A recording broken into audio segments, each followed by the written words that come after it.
नमस्कार। आज जब पूरा विश्व मंदी के दौर से गुजर रहा है, तो भारत एक सबसे बड़ी अर्थव्यवस्था और सबसे तेज गति से चलनी हुई जीडीपी की ओर बढ़ रहा है। और मेरा ये खास मानना है कि इनके लिए हमारे बैंक विशेष इम्पोर्टेंस रखते हैं, क्योंकि भारत सरकार की चाहे जो भी नीति हो, चाहे वो इंफ्रास्ट्रक्चर फाइनेंस हो या जनधन योजना हो या कोई और स्कीम हो, या अभी जो रिसेंटली हमने देखा डीमोनेटाइजेशन, जिसमें भारतीय बैंकों ने दिन रात मेहनत करके आम जनता का हर तरह से साथ दिया है। उसके बावजूद भी पिछले 1-1.5 साल में हमने देखा कि जो हमारे बैंक हैं वो कुछ दो विशेष परेशानियों से गुजर रहे हैं। एक है बढ़ता हुआ एनपीए और दूसरा है कैपिटल एडिकेसी।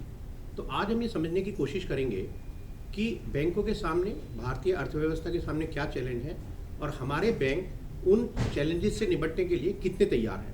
और ये समझने के लिए आज मेरे साथ एक विशेष गेस्ट यहाँ पर मौजूद है, श्री पवन बजाज जी, जो हैं managing director and chief executive officer United bank of India के।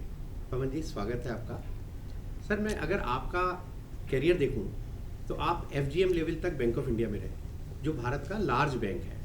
उसके बाद जब आपका प्रमोशन हुआ तो आप इंडियन ओवरसीज बैंक में गए, जो मिड साइज बैंक है। और जब आपका और प्रमोशन हुआ एमडी एंड सीईओ की पोस्ट पे, तो आप जो भारत का जो स्मॉल बैंक है, यूनाइटेड बैंक ऑफ इंडिया, उसमें आपकी पोस्टिंग हुई। तो क्या मैं इसको ये मानूं कि भारत सरकार की तरफ से और मिनिस्ट्री ऑफ फाइनेंस की तरफ से ये मैंडेट है आपको कि आप छोटे बैंक को बड़ा बनाने में कुछ मदद करें? इसको मैं दो तरह से देखता हूँ। एक तो जब आप इंटरव्यू के लिए अपीयर हो रहे हैं, कहाँ वैकेंसी अवेलेबल है जी। उस समय जो वैकेंसी बेस्ट अवेलेबल है आपको वहीं जाना पड़ेगा।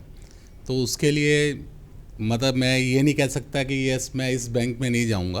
आप जब आए 9 अगस्त को शायद आपने ज्वाइन किया, और अगर दिसंबर क्वार्टर देखें तो 3 फोल्ड प्रॉफिट में इंक्रीज हुआ है।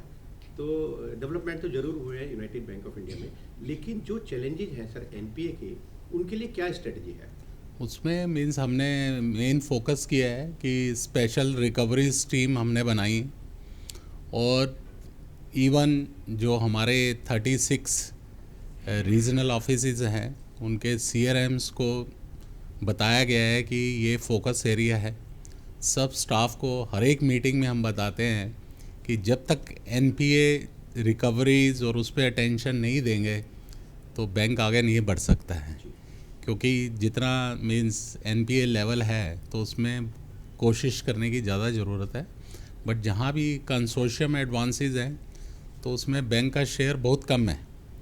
तो वो जब यस जाइंट मीन्स कोई भी डिसीजन होगा तो अकॉर्डिंगली उसमें की जाएगी। बाकी छोटे अकाउंट्स में डेफिनेटली हमारा फोकस यही है कि ज़्यादा से ज़्यादा रिकवरी की जाए, और उसमें कुछ हद तक मीन्स हमें कामयाबी भी मिली। तो क्या ये भी माना जाए सर कि जो ड्यू डिलीजेंस है, प्रॉपर ड्यू डिलीजेंस है, उसकी कहीं ना कहीं कुछ कमी रही? मतलब अगर छोटा बैंक होने की वजह से आपने शायद बैंकर्स ने ये सोचा कि चलो जो बड़े बैंक ने कर दिया, हम भी उनके पचन्नों पर पीछे पीछे चलते रहे, और छोटे लोन को, एमएसएमई सेक्टर्स को उतना ध्यान ना दिया गया।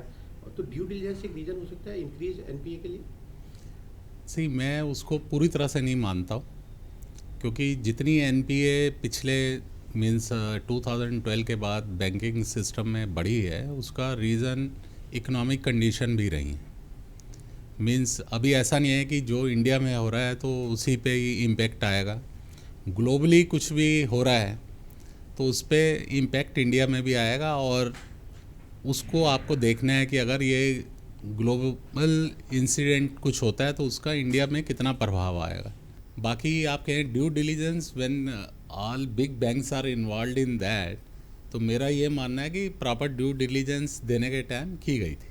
नहीं, पर वही लगता है ना सर कि अगर हम ये सोचें कि चलो दूसरे बैंक ने कर लिया प्रॉपर ड्यू डिलीजेंस, तो हमें करने की ज़रूरत नहीं है। बट उसमें ऐसा है कि अगर आप being size of the bank आप पूरा लोन दे नहीं पाएंगे बड़ी यूनिट्स को, तो डेफिनेटली आपको छोटा हिस्सा ही लेना है।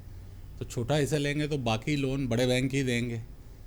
तो फिर आपको ये डिसाइड करना है कि आपका बैंक कितना एक्सपोजर तक कंफर्टेबल है, और उस इंडस्ट्री में हमें एंटर करना चाहिए या नहीं करना चाहिए। तो अच्छा, जैसे आपने ग्लोबल रीजन कहा सर, आप तो काफ़ी टाइम आपने बाहर भी, you are CEO at Singapore also, तो आपने काफ़ी समय और भी देशों में काफ़ी आपने आपकी पोस्टिंग रही है, तो आपको क्या लगता है कि ग्लोबल रीजन और अभी जो लेटेस्ट चेंजेज हुए हैं, जैसे यूएस में जो चेंज हुआ है, लीडरशिप चेंज, इसका भारत में कुछ इम्पैक्ट पड़ेगा? सी अभी it is too early to say anything. तो बट जो कि मेरी नॉलेज में है और न्यूज़पेपर में आ रहा है, उतना इम्पैक्ट नहीं आना चाहिए। कि जो रिक्वायरमेंट है, अगर India can fulfil that requirement of US, whosoever is there, he will take advantage of that. Yes, any policy decision they take, yes, means it should be given to local person, then definitely like IT industry है, उस पर impact अभी हम देख ही रहे हैं। जी। बट अभी it is too premature to tell anything on that. पर काफ़ी कुछ रीजन तो सर अपने देश के अंदर के भी होंगे, और देखिए जैसे पिछले 5-6 सालों में हमने देखा कि reserve bank of India, Bharat सरकार बहुत सारी स्कीम लेके आई टू रिजॉल्व एनपीए की जो समस्या है उसका रेजोल्यूशन करने के लिए, चाहे वो सीडीआर हो, एसडीआर हो, 520 हो, लेकिन वो शायद उतनी, या सरफासी एक्ट हो, वो शायद उतनी कारगर सिद्ध नहीं हुई। अब ये जो इस आई है नया जो कोड आया है, इंसॉल्वेंसी एंड बैंकरप्सी कोड, आपको क्या लगता है कि ये कुछ एक इम्पॉर्टेंट टूल होगा बैंकों के लिए? सी जो पहले मेजर्स किए गए, CDR, SDR, S4A, वो जितनी भी स्कीम आई हैं, लाइक SDR कि आपको नया प्रमोटर देखना है, जी। बट लोगों ने ज़्यादातर वो इंटरेस्ट दिखाया नहीं है और उसमें काफ़ी डिफ़िकल्टी आई है नया प्रमोटर्स ढूंढने में। S4A में फिर अगेन एज़ पर RBI की 50% पोर्शन होना चाहिए कि जो आप कर सकते हैं सस्टेनेबल। तो वो इन मेजॉरिटी ऑफ द केसेस, जैसा कि आपको पता है कि अभी S4A में सिर्फ एक ही अकाउंट जी कर पाए हैं बैंक, वो सबके साथ कॉमन ही है। बिल्कुल। और जो नया ये मींस बैंक्रप्सी एक्ट अभी आया है, उसमें अभी पर्टिकुलरली यस चांसेस ज़्यादा हैं, क्योंकि उसमें it is a time bound, within 6 months things are to be resolve. But उसमें भी अभी इंफ्रास्ट्रक्चर की ज़रूरत है। जी। जब तक कोर्ट नहीं बनेंगे, उसके लोगों को समझने में टाइम लगेगा कि क्या है। And there are some means other law available in the country, people will go for that also to take advantage of that। तो वो सब लूप होल जब तक नहीं उसको प्लग किया जाएगा, बट मेरे हिसाब से ये है कि उसमें करने से अभी many banks they are taking that route. कि उसमें टाइम बाउंड रेजोल्यूशन है, मतलब 180 दिन में या तो रेजोल्यूशन या फिर लिक्विडेशन, लेकिन समस्या फिर वही होगी जब बायर नहीं है। S4A में, SDR में जब बायर हमारे पास नहीं है, तो वो फिर उसमें भी अगर सभी लिक्विडेशन में जाएंगे वो तो है ही, वो तो बेसिकली आपके पास बायर्स भी अवेलेबल होना चाहिए। जी। तो आप क्या समझते हैं sir, which are main 5 sectors जहाँ पे हमें सबसे ज़्यादा प्रॉब्लम है? इससे mainly is steel sector, then power sector, and earlier now things have been resolving infrastructure also. जी। सो ये मेन जो 3 सेक्टर हैं, and other related with this there are so many. पर अगर सर ये मेन 3 तो तीनों इंफ्रास्ट्रक्चर से रिलेटेड हैं, अगर इन 3 सेक्टर्स में ही प्रॉब्लम रही तो आगे मतलब हम कैसे, जो हमारा जीडीपी असेसमेंट है वो कैसे पूरा हो पाएगा, एम्प्लॉयमेंट कैसे जनरेट हो पाएंगे? नहीं, अभी means particularly infrastructure things are being resolve. Take road sector, NHAI is doing very well, and even priority loans they are giving in many with stalled project also. But again the thing is whether now they have gone for a hybrid annuity thing also, but उसमें फिर कितने successful होते हैं वो देखना ज़रूरी है, क्योंकि अभी वो प्रायोरिटी लोन्स भी दे रहे हैं, बट उसमें एस्क्रो अकाउंट में अगेन दे है प्रायोरिटी चार्ज, तो बैंक को फिर उसमें कुछ नहीं मिलता है, क्योंकि first it will go to NHAI। तो वो सब चीज़ें देखनी पड़ेंगी कि बैंक तभी फाइनेंस करेंगे कि जब मीन्स लोन रीपे होंगे। जी बिल्कुल। अगर लोन रीपे नहीं होंगे तो naturally second time they will think twice to lend all those things. तो मतलब जो स्टॉल प्रोजेक्ट्स हैं उनका निकलने में अभी शायद थोड़ा टाइम लगेगा। अभी तो things are not moving that fast still. तो एक सर सोल्यूशन आया, कुछ लोगों ने कहा एक कि बैड बैंक एक बना दिया जाए, और जिसका काफ़ी लोग वकालत भी कर रहे हैं। अभी हमने देखा था थोड़े दिन पहले, अभी शायद कुछ मिस्टर आदित्यपुरी ने भी कहा कि एक अच्छी शुरुआत हो सकती है। आपको लगता है, आपका बैड बैंक के बारे में आपकी क्या ओपिनियन सर? सी उससे ये होगा कि जितने भी आपके NPAs हैं वो उस बैंक में ट्रांसफ़र हो जाएंगे। जी। और ट्रांसफ़र हो जाएंगे। But again the thing is capital issue, उसमें भी फिर पहले initial capital it requirement is very high, तो उसमें ये देखना पड़ेगा कि सोर्सेज क्या हैं कैपिटल के। जब तक कैपिटल नहीं आएगी तो इवन बैड बैंक बना देंगे तो फंड्स कहाँ से आएंगे स्टार्टअप के लिए, जी। तो that is more important. But idea इसलिए अच्छा है कि वहाँ आएंगे तो means resolution will be fast, कि means once person will take charge of that, so they will be knowing all kind of difficulties, इसको कैसे किया जाए, और बैंक्स की बुक्स क्लीन हो जाएंगी and they can lend again freshly, so advantage तो रहेगा। बट मेन इशू इज़ उसको स्टार्टअप करने के लिए कैपिटल कहाँ से लाएंगे। और कैपिटल की एक बड़ी समस्या है, मतलब मैंने जैसे शुरुआत में कहा कि दो ही समस्या बैंकों की इस टाइम है, एक तो बढ़ते हुए एनपीए और ये कैपिटल एडिकेसी। क्योंकि एक रिसेंट जो असेसमेंट हुआ है और भारत सरकार का भी एक नोटिफिकेशन है कि 2019 तक 1,80,000 करोड़ की कैपिटल की ज़रूरत है, और सरकार ने 70,000 करोड़ कैपिटल के लिए कहा है। बट बाकी का कैपिटल कहाँ से आएगा sir? See, there are things, if banks start doing well, they can raise the capital from the market also. But इस मार्केट में ये थोड़ा डिफ़िकल्ट है लेना पैसा। But overseas if your rating is good you can take in foreign currency also. But वो वही bank ले सकते हैं जिनका फॉरेन नेटवर्क है अच्छा, जी। और they can raise the money. Otherwise जो गवर्नमेंट का भी कहना है कि बैंक्स में अभी एडवांसेस तो बढ़ नहीं रहे हैं। In fact if you see growth जो लास्ट ईयर से year to year growth is hardly less than 5%, तो आपको उतनी रिक्वायरमेंट नहीं है। तो means issues to be seen means in next 6 months how banks are going to increase their advances. अगर वो होगी तभी मेरे ख्याल आप जाएंगे। पर सर इससे एक और बड़ी बात निकल के आती है, आपने कहा कि ग्रोथ, और वो सब हम देख रहे हैं कि ग्रोथ तो कुछ है नहीं, और जो ग्रोथ है वो भी शायद थोड़ा बहुत रिटेल सेक्टर की वजह से आ रही है, जो ग्रोथ 4-5% की ग्रोथ भी है।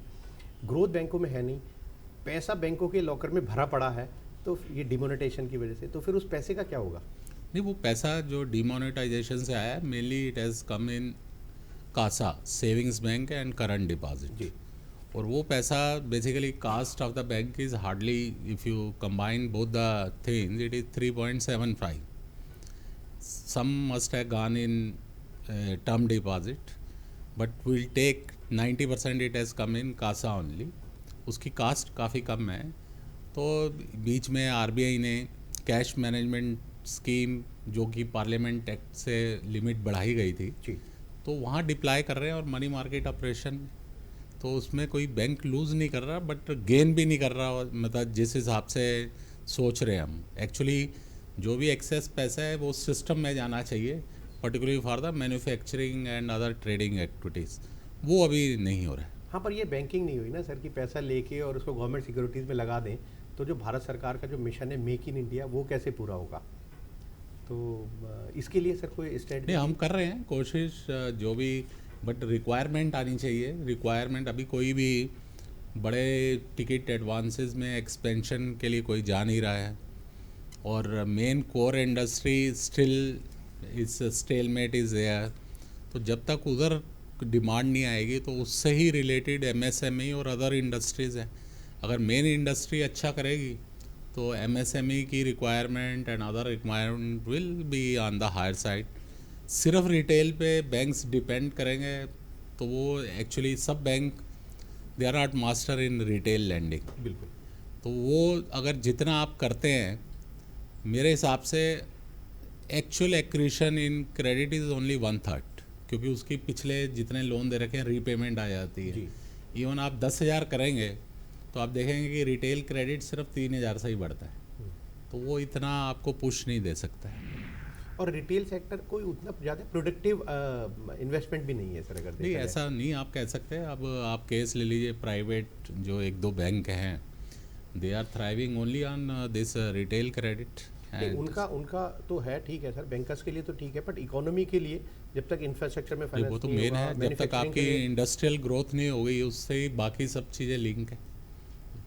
तो एमएसएमई की आपने बात करी, एमएसएमई के लिए भी मेरे पास आपके लिए कई क्वेश्चन है, बट डीमोनेटाइजेशन की जो बात कर रहे थे, तो आपको क्या लगता है सर, लगभग 100 दिन पूरे हो चुके हैं डीमोनेटाइजेशन से, तो अब स्थिति क्या है, कैश की क्या स्थिति है बैंकों के पास?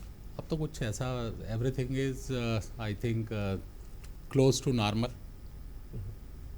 ओनली थोड़ा बहुत प्रॉब्लम आ रहा है कि जैसे 2000 के करेंसी नोट्स हैं वो लोग एटीएम से निकालना नहीं चाहते क्योंकि एवरीवन वांट्स 100 के और 500 के।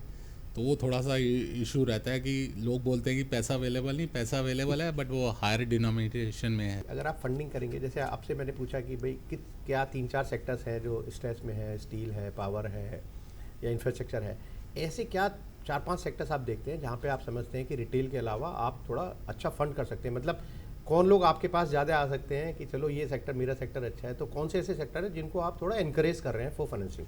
See, mainly we are focusing on mid corporate and MSME segment on the manufacturing side.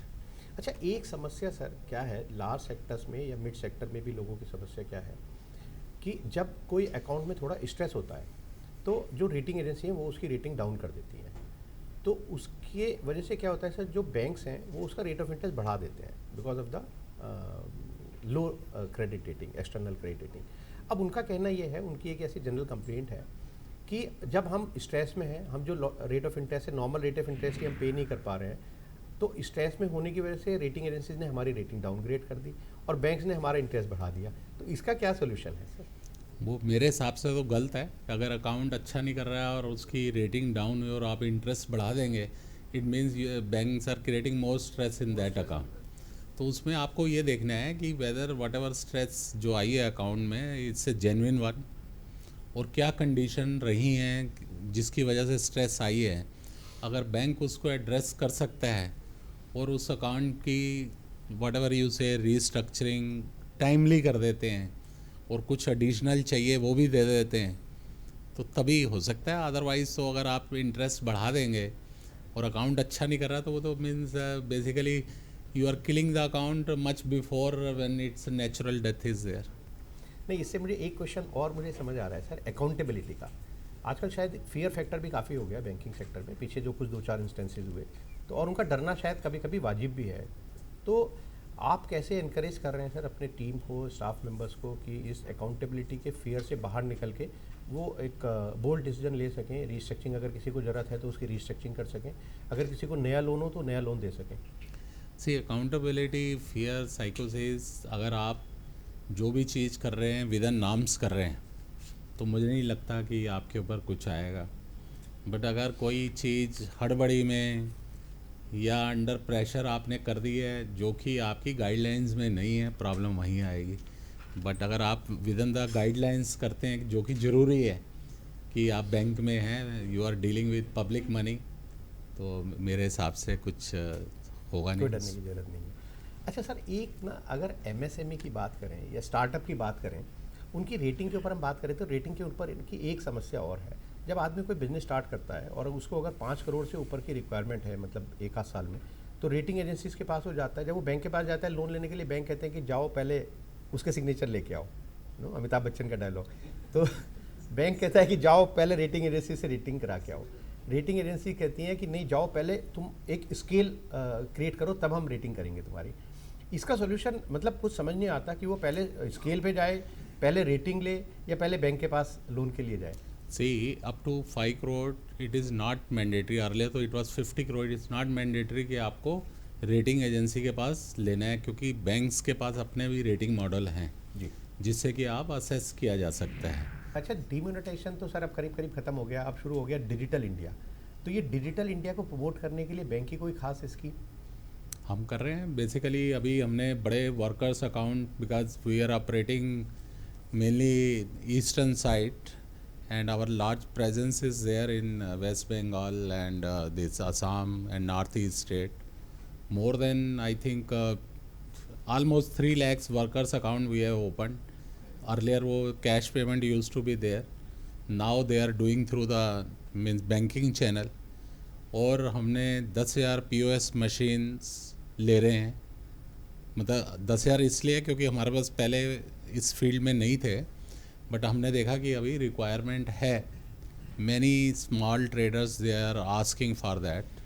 वो हमने ऑर्डर प्लेस कर दिया और धीरे धीरे means will provide that also.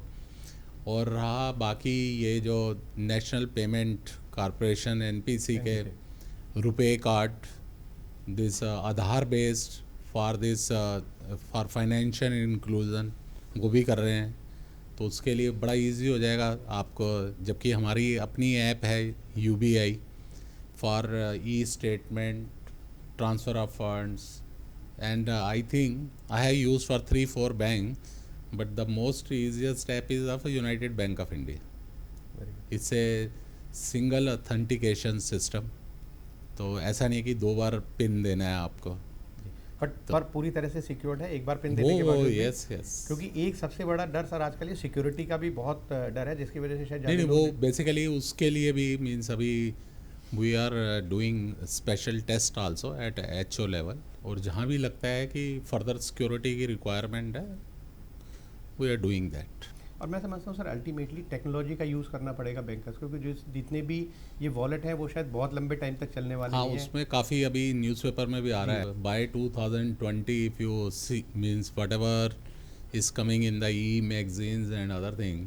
I think mobile will be enough to do all the banking transaction. और नहीं ठीक है सर, हमारे भारतीय बैंकों के लिए, पब्लिक सेक्टर बैंक्स के लिए भी भारत सरकार भी शायद चिंतित है, तभी तो वो फाइनेंस मिनिस्टर ईसॉप्स की स्कीम्स लेके आ रहे हैं। आप कैसे देखते हैं सर ईसॉप्स जो है, ये जो स्कीम अभी जो लॉन्च की है, तो इससे क्या लगता है कि जो हमारी प्रोडक्टिविटी है बैंकिंग इंडस्ट्री की या डिसीजन लेने की पावर है वो उनमें सब कुछ थोड़ा गति आएगी?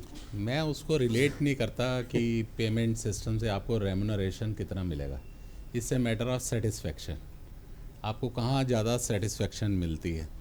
और एक पर्टिकुलर लेवल के जाने के बाद वेदर यू अर्न 1 लाख और 1 crore it hardly matters, because your needs are very very limited.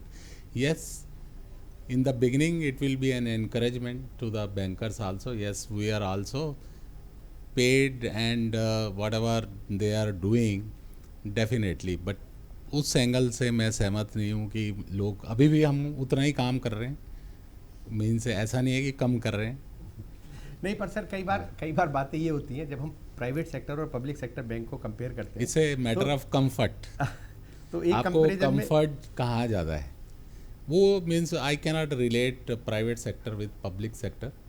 Public sector का उद्देश्य अलग होता है कि ज़्यादा से ज़्यादा एम्प्लॉयमेंट दी जाए, उनका उद्देश्य है कम से कम एम्प्लॉयमेंट दी जाए और ज़्यादा काम लिया जाए। तो इधर इससे मिक्स बैलेंस स्ट्रक्चर। अरे चलिए कुछ क्वेश्चन एमएसएमई के ऊपर सर लेते हैं। सो आपके बैंक्स ने एमएसएमई सेक्टर के लिए कुछ खास स्कीम्स, कुछ खास कंसेशन सर इंट्रोड्यूस की हैं? तो उसमें हम क्या कर रहे हैं कि we have many schemes relating to MSME for ladies entrepreneur, rural India, but अभी हम क्या कर रहे हैं कि जहाँ भी देखते हैं कि पर्टिकुलर इंडस्ट्री मीन्स बहुत ज़्यादा है, तो उसके लिए हमने सब CRMs को इंस्ट्रक्शन दी हैं कि आप क्लस्टर स्कीम बनाइए, और क्लस्टर स्कीम में हम इंटरेस्ट कंसेशन भी देंगे। तो उससे क्या होगा कि जो कास्ट, जो इवन गवर्नमेंट भी चाहती है कि एमएसएमई यूनिट की जो इंटरेस्ट कास्ट है वो ज़्यादा है। नहीं, मैं देख रहा था सर जनवरी में आपने 0.9% कम किया था, ये सच है? किसका रेट ऑफ इंटरेस्ट जो है आपने अपना MCLR 0.9% कम किया था? वो मीन्स डिफरेंट सेगमेंट में मैक्सिमम वाज 0.9। जी ओके। तो अभी क्या लगता है सर, जैसे रिजर्व बैंक ने तो 1.25% तक कम कर दिया, तो अभी क्या लगता है कि और कुछ कम होने की संभावना है? इस लेवल पे बहुत ज़्यादा स्कोप नहीं। अगर रिजर्व बैंक फर्दर कट करता है, क्योंकि लास्ट पॉलिसी में नहीं किया है, तो आई थिंक जितना कट करेगा उतना पास हो जाएगा पब्लिक। इसी पॉजिटिव नोट पे और एक छोटी सी स्टोरी के साथ ये बात ख़त्म करना चाहूँगा कि एक बार एक बहुत बड़ी एक बिल्डिंग बन रही थी, और उसमें बहुत सारे जो लेबर, आस पड़ोस के जो लेबर होते हैं उनके बच्चे वो कुछ खेलने आते थे रोज़। तो एक आदमी उनको देखता था रोज़ आना, वो देखता था कि बच्चे वो रेलगाड़ी का गेम खेलते हैं, छुक छुक छुक छुक, और एक बच्चा उसमें इंजन बनता है, कुछ बच्चे उसमें डिब्बे बनते हैं, एक बच्चा गार्ड बनता है, तो बाकी तो सब चेंज होते रहते हैं, लेकिन गार्ड जो है वो हमेशा एक ही बच्चा बनता रहता है। तो उस आदमी से रुका नहीं गया, उसने पूछा कि बेटा तुम एक बार बताओ, तुम रोज़ गार्ड बनते हो, कोई बच्चा इंजन चेंज होता रहता है, कोई डिब्बे चेंज होते रहते हैं, तुम क्यों नहीं चेंज होते? तो उसने कहा कि अंकल देखो मेरे पास ना कमीज़ नहीं है। ये बड़ी मार्मिक कहानी है सर। और उसने कहा कि मेरे पास कमीज़ नहीं है, कमीज़ ना होने की वजह से प्रॉब्लम क्या होती है कि जो मेरे पीछे बच्चा लगेगा वो क्या पकड़ के चलेगा, वो कुछ पकड़ के नहीं चल सकता। तो मुझे इसलिए हमेशा गार्ड बनने की ही ज़रूरत है, और मैं इसलिए हमेशा गार्ड बनता हूँ। मुझे इससे क्या सीख मिली सर कि समस्याएं बहुत हैं, लेकिन हमें उसी में से कोई सॉल्यूशन निकालना है और पॉजिटिव व्यू निकालना है। इसी के साथ पवन जी बहुत बहुत धन्यवाद हमें समय देने के लिए। धन्यवाद। Thank you.